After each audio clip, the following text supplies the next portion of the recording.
Good day, listeners and viewers. Welcome to this edition of the Pure Sex Radio program. We're so glad to have you with us. My name is Jonathan Daugherty, and I actually have a guest back with us. It's been a little while, but Dr. Jennifer Degler, and so welcome back to the program, Jennifer. Thanks for having me, Jonathan. Yeah, so I want to just dive right in because I feel like the topic we're going to be talking about today is maybe more prevalent than people are aware of, or maybe they don't always make the connections. You recently did a phenomenal webinar on helping people understand, hey, how do we deal with anxiety and worry? How do we respond to that? What does it do to our bodies? How does it affect our brains? And let me just tell you, Jennifer, I don't know how much time you spent on the research aspect of that, but the amount of information that you gave in that 2 hour webinar, and then certainly a lot of the documentation that you have was phenomenal. But I would love for you to be able to share maybe a little bit about giving us a foundation of how do we understand anxiety and worry, and then what kind of connections are there between our anxious hearts and our anxious brains and our sexuality? Oh, that's a great question. And I'm so glad that you're giving me some time to talk about the brain and anxiety and our bodies, because if we don't understand what's happening in our brain when we're anxious and worried, then we're kind of at the mercy of fear. And our brains don't work so well when we're afraid. And when it comes to the subject of sex, just already there's some anxiety and fear Mm. because there's vulnerability involved there. And for many of your listeners, there may be a history of pain, whether that's physical pain or emotional pain, relationship pain, spiritual pain. So that just adds to anxiety as well. So I'm really glad that we're having an opportunity to talk about this. And yeah, that webinar, I talked for 2.5 hours without stopping. It's the most I've ever talked with literally not taking a break. It's a lot of content, 2 hours of content, and then 30 minutes of Q&A. So would you like for me to explain about flipping your lid? I know you may have heard that. Would you like to hear about that and what fear and anxiety and worry do to your brain? Absolutely. I think that would be helpful because if we have a little bit of a foundation of what does how does anxiety manifest in our bodies, I think it will help us to start to draw some of the connections between why there seems to be a lot of times a very strong link between anxiety and even our sexuality, and how they can actually kind of sort of play against one another in some ways. Yes. Yes, yes, you're exactly right.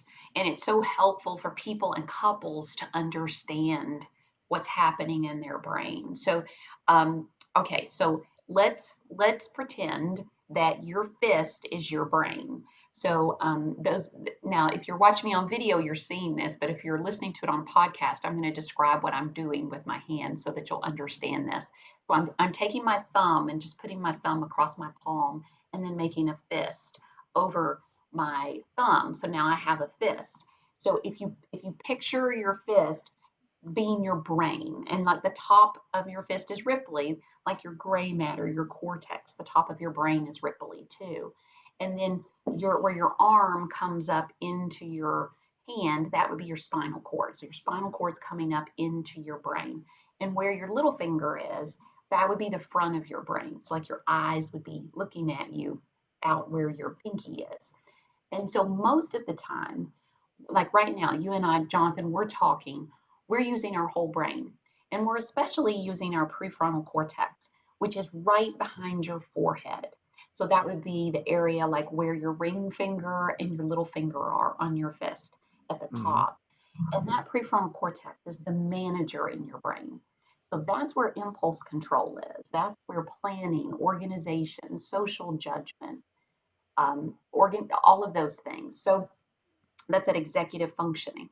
And that's the last part of the brain to fully develop. It doesn't fully develop really until you're at least 25, which is why you can rent a car when you're 25 because you make a lot better Right. decisions and you don't get as many car wrecks after you're 25 because that prefrontal cortex has better social judgment. So most of the time we're going throughout our day and my prefrontal cortex is talking to your prefrontal cortex and it's all working, we're doing fine. Well, if we peel back, okay, so I'm peeling, opening up those four fingers, and now you see the inside of my palm with the thumb running across my palm, right in the middle, from the top, the base of my fingers down to the base of my palm, that's your midbrain and your hindbrain. So down at the very bottom of your palm, that's your brain stem. So that controls things like breathing and digestion and heart rate and blinking, those things you don't normally think about. But running right across the middle of your brain, where your thumb is your limbic system. And that's the seat of emotion. And so when we are feeling really emotional, when we're feeling afraid, we think that's originating from your amygdala, which is where the pad of your thumb is, the base of your thumb is. And if you've got people that have sexual trauma, we think maybe that gets stored down in there if it's not processed.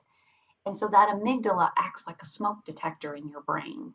And it's always scanning and looking for danger, just like your smoke detector is always scanning and looking for smoke, but it's not very sophisticated. It'll go off if you burn toast, and it'll go off if your house is on fire.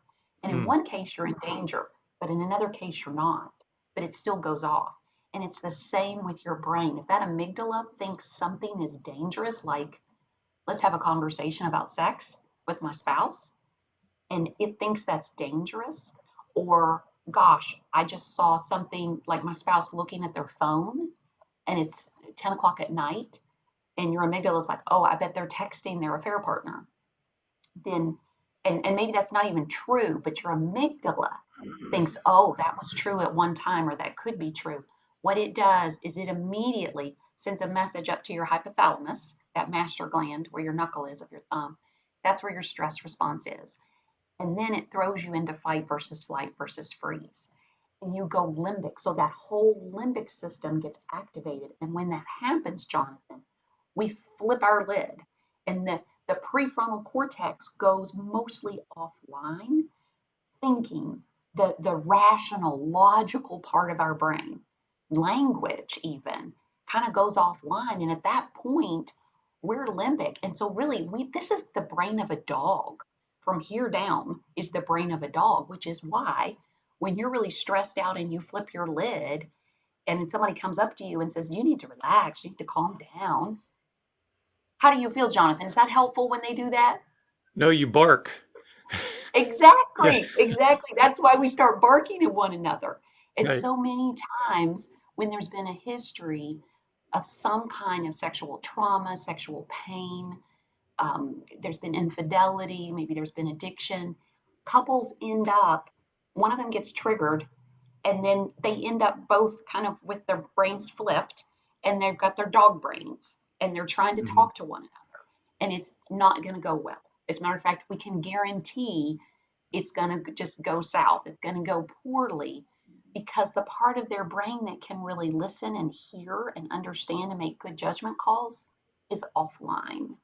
So, Mhm. understanding when you flipped your lid and when your partner has flipped their lid is really important as you walk your way out of any kind of a sexual addiction, in any kind of painful thing that's happened in your life. So let's talk about this because I think there's obviously there's always going to be a continuum when you're talking about aspects of sexual brokenness and just kind of normal even sexual development and all those types of things because I feel like there's so much that could be discussed about the connections between sexuality and this anxiety that I'd like for us to focus a little bit on kind of what our primary audience would probably contain, and that would be sort of folks that are in this maybe the middle of the bell curve, because on one end you might have you're talking about severe traumatic abuse and some of those types of things, and then maybe on the other end you're merely just talking about normal human development in terms of Mhm. adolescence and discovering your sexuality and those types of things. And in the middle here you have like the population that okay, you've got people struggling with pornography or they've just got a narrow view of God's design for sex that is not a full understanding of that. How would maybe some of this manifest in, let's take for instance the man or the woman that has a some kind of struggle with sexual lust, or whether it be pornography, maybe romance novels, maybe some of these types of things where there has been ingrained a type of appetite sexually that is unhealthy, that is not going towards what would be um, good for the brain or the body. How does I mean, when you're talking about this lid getting, the brain getting flipped, um, is there a compounding sort of, if I can put it this way, strength that is gained over time? In other words, does it get worse and worse? Does that area of the brain grow more and more if the certain things that trigger that brain being flipped happen repeatedly? Or how, because like how does the brain work in that regard when, let's say, a guy is hooked on porn, Hmm. and certainly there's a lot of things that can happen in the brain related to being hooked on porn. How does this anxious response maybe connect, or how does anxiety connect with that issue of maybe, let's say, a porn addiction or something like that?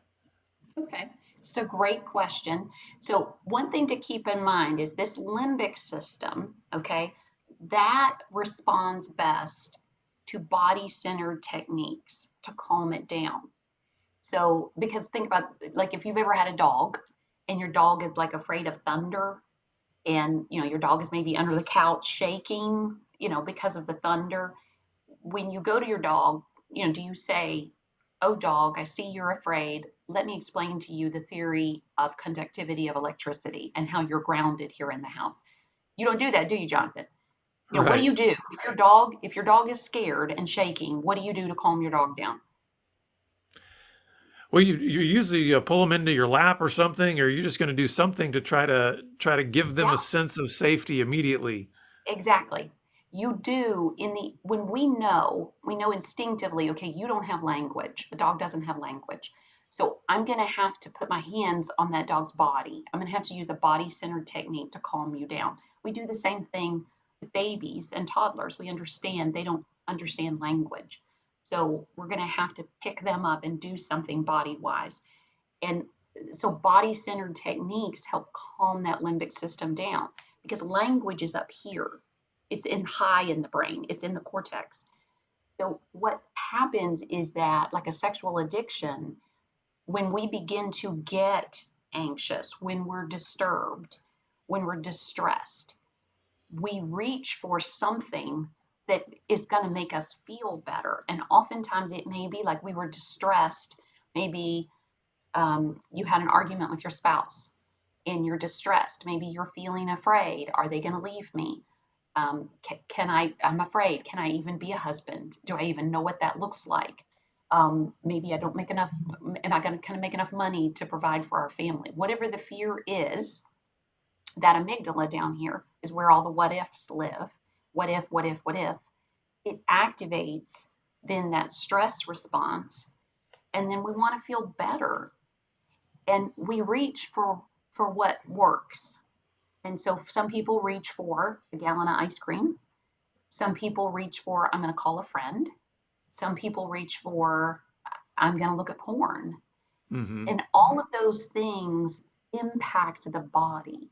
Now we can say, okay, well, I get the ice cream because I'm eating, but even like social connection, we know that healthy social connection calms the midbrain down, because we begin, when we're in fight versus flight, we're feeling like I've got to run away from this, I've got to fight this, or I freeze up. But if I'm not alone, then I don't feel as afraid. Hmm. And that calms the midbrain down. And then eventually the prefrontal cortex can come back online. And then I can make better calls. I can make better judgment calls, better choices. I'll have more impulse control over any addiction that I might have. And so recognizing I need to use body centered techniques. I've been using looking at porn is a body centered technique. It's just Hmm. an unhealthy, non adaptive way of calming the midbrain down. And it ends up it stimulates the pleasure centers of the brain, and then we just reach for it. Whether, okay, I'm going to reach for more ice cream. I'm going to reach for that Yeah. addiction, whatever it might be, or porn.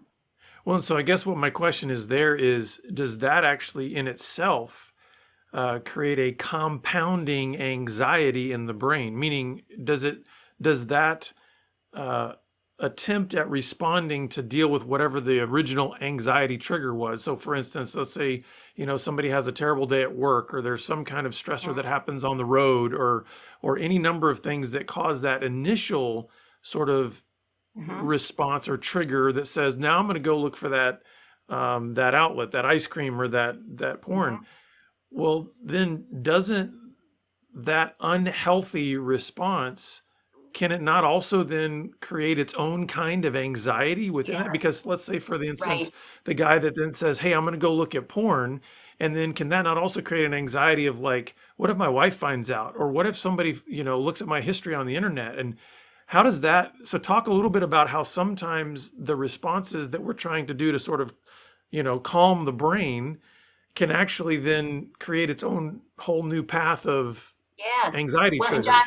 Jonathan, you just explained that beautifully. How if it's not a healthy choice, then it's going to lead to more difficulties for us. And So it when sort it of comes keeps to your that, lid flipped. Is that what you're saying? It kind right, of keeps that right. brain. Well, and we have a saying in the brain field, which is neurons that fire together wire together.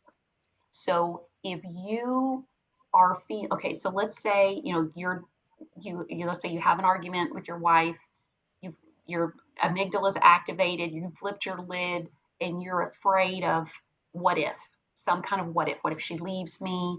What if I'm not enough? Some kind of what if. And then whatever in that moment, whatever you do next is really important because the next neurons that you choose to fire, what you reach for, neurons that fire together wire together. So it's almost like if you imagine, if you've ever seen the back of a just wires going everywhere in a Hmm. telephone cabling or whatever, and we've got that in our brain, these neural networks. And so you're laying down a neural network. Oh, when I'm worried about this, I reach for this. And it becomes like a path. And the more you run over that path over and over and over again, the more you strengthen that neural connection. So I think of it as like kind of like dense fibers, if you will, like seeing it as Hmm. literally I am forming a fiber network. And that's why it can be so hard to break an addiction because you're going to that. And is what you just pointed out is if I go to, if what I choose to initially go to is something that is an unwise choice that's only going to produce more what ifs. Well, now what if I get caught?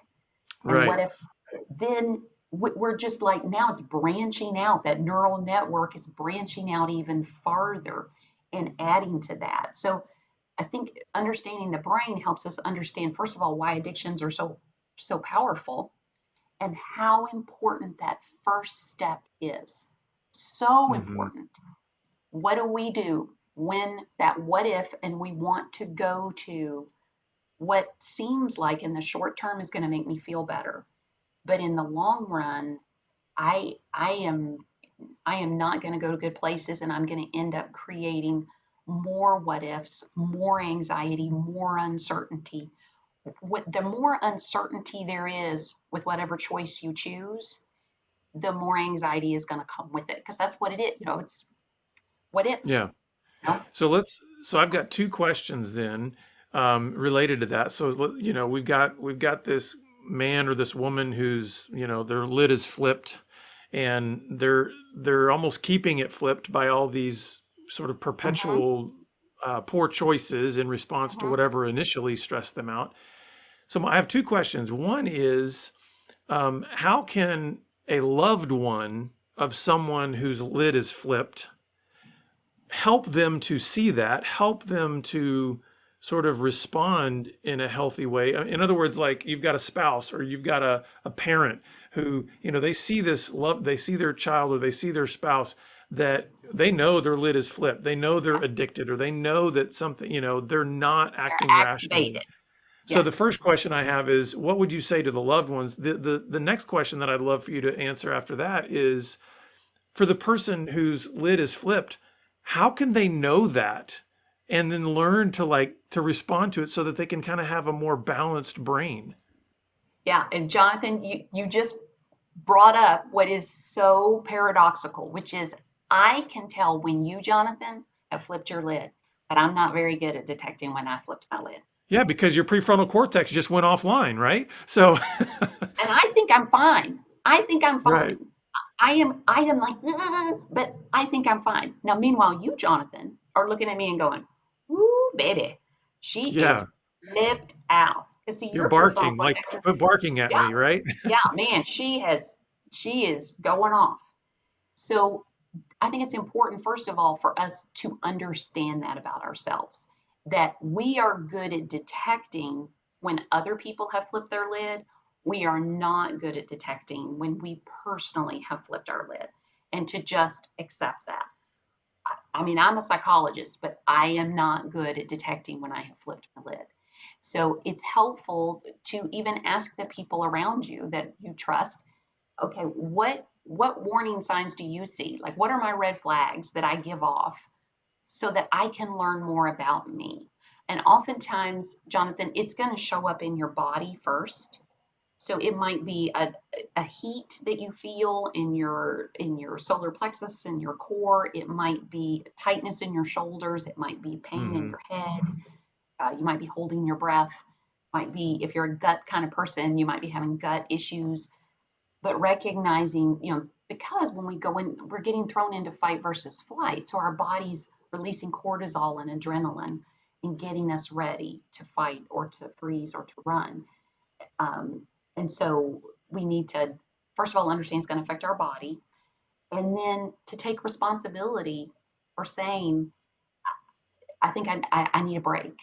And if you see that your spouse has flipped their lid, or your loved one, your child has flipped their lid, and you haven't flipped yours yet, but you're like, they flipped theirs, rather than say, I think you need to go calm down. You have flipped your lid.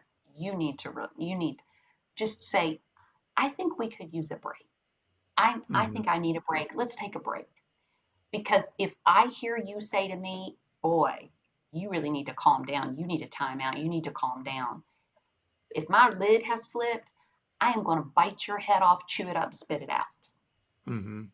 So it's better if you're able, if you're still online, if your prefrontal cortex is still online, to just say we need a break.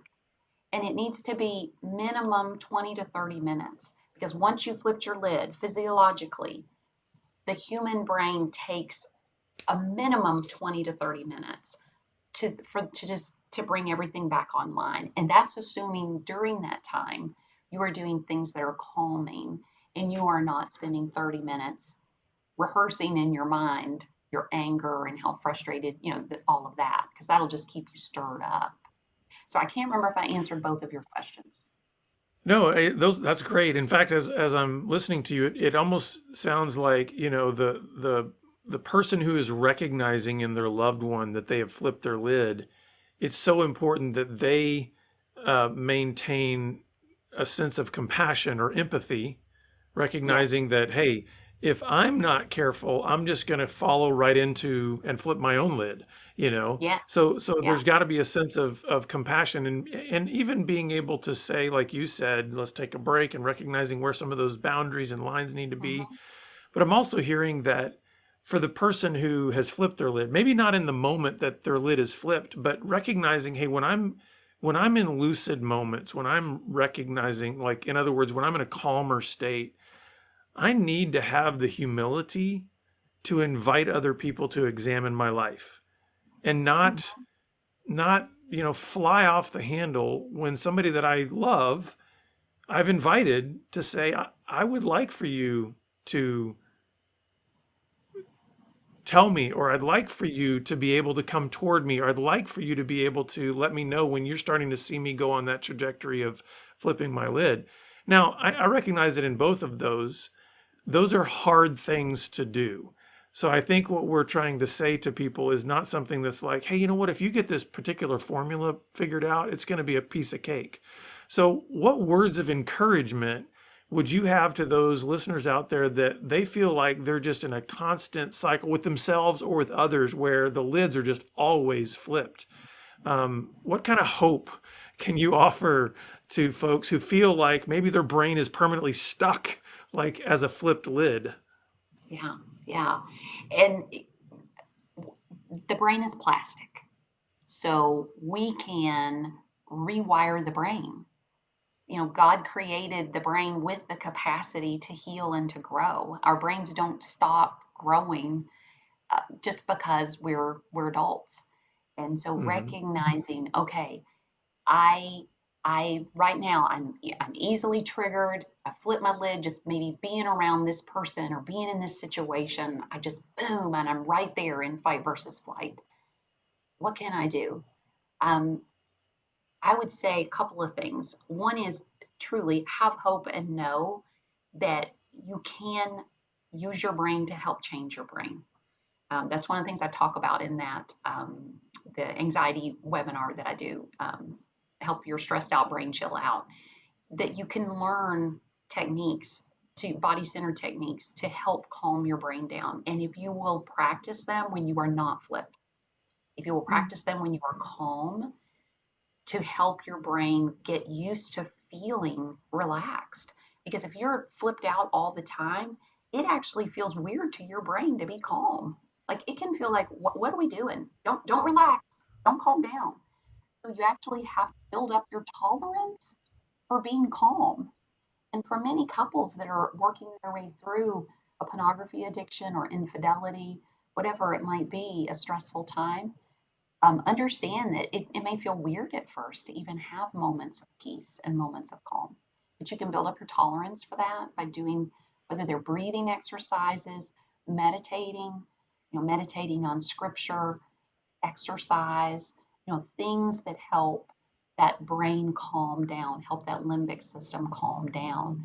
And and the better you are and the more you practice those when you're calm, then when you're starting to get flipped out, just barely, you can kind of feel it's building, then to reach for one of those techniques to be able to Yeah. say, I need a break. I need a break. And then going and doing that and realizing now, remember we said neurons that fire together, wire together, that you begin to form new neural networks. That when that what if starts, what if she's going to leave me? Now your brain is wired to what if she's going to leave me? I need to go take a walk outside and put Mhm. on some music and take a walk. And I know I'll always come back and I feel better. And now you've created a new neural network. Yeah. So I have one more question before we run out of time, because again, making the link between sexuality and anxiety, there's a lot of folks, men and women, who they have anxiety that is triggered by their sexuality. So either they have, sometimes with men they have performance anxiety, or with women they have body image anxiety about their sexuality.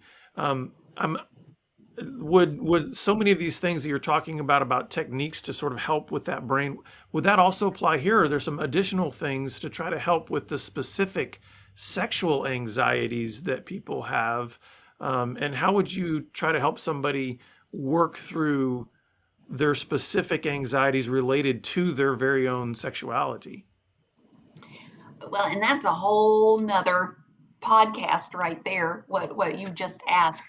But I can say one thing that's really helpful is you for people, the more you get out of your body and into your head around sexuality, usually the more sex becomes difficult and sex becomes very heavy. And so, whether you're sitting there thinking the whole time, am I gonna be able to get an erection? Am I gonna be able to maintain an erection? Am I getting excited? Am I getting close to an orgasm? I can't tell. What is he thinking about my body? What is she thinking about my body? Is she noticing this? Is he noticing that? Then you're getting that limbic. You're going to go limbic, and not in a good way. Yeah. And then it's going to Because that's take all those you what if questions, right? That's still all exactly, those what exactly. ifs. Right. So what's happening is you're living in the land of what if instead of the land of what is. And, really great soul connecting, mind blowing sex, married sex, you're very much in the moment. You are Hmm. in what is, you are in your body, you are connected, you are thinking about the person you're with, you're noticing what's going on in your own body in a good way, not in a spectatoring kind of anxious way, but just being lost in pleasure and sensation. And you're able, one of the things I love about great married sex is you're able to achieve transcendence and agelessness. You forget about time, which is transcendence, Hmm. and you don't even know what age you are. You're not even thinking about it. And, Right. to me, that's a picture of heaven. That's what's so beautiful about that in that moment. And that is such a great place for your brain to be. It's so healthy for your brain to be there. And Hmm. so, understanding, okay, if I've been living in the land of what if a lot, even while I'm having sex, that some of these techniques can be helpful to prepare you. And you may even need to do them while you're having sex. And Hmm. for a lot of couples, it may mean that for a while they don't like have sex to actually maybe even have intercourse or to achieve an orgasm, but they just work on let's just get comfortable being naked with one another and not flipping our Hmm. lips. Let's get Yeah. comfortable with maybe just touching one another, but not the pressure and the expectation to actually have sex because that makes us flip our lid. And then we get too anxious. And then we begin to wire those neurons together that sex leads to pain. So, Right. yeah, maybe kind of slow things down in that way. Well, Jennifer, this has been a great conversation. Where can our listeners go to learn more about your work and maybe some resources that could help them work on some of these things in their relationship? So, if they just go to my website, jenniferdegler.com, Jennifer, Degler, Degler.com, they can find the resources there.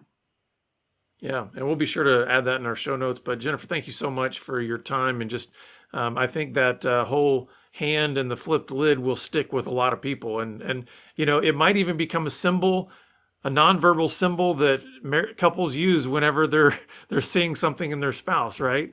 Just put Yeah. that hand Or up if and you go say, to hey, yeah, or if you go to a party, you can, it's like a little secret yeah, code. If somebody else at the party flips their lid, you could be like, yeah, that's right, that's little right. inside joke. Yeah.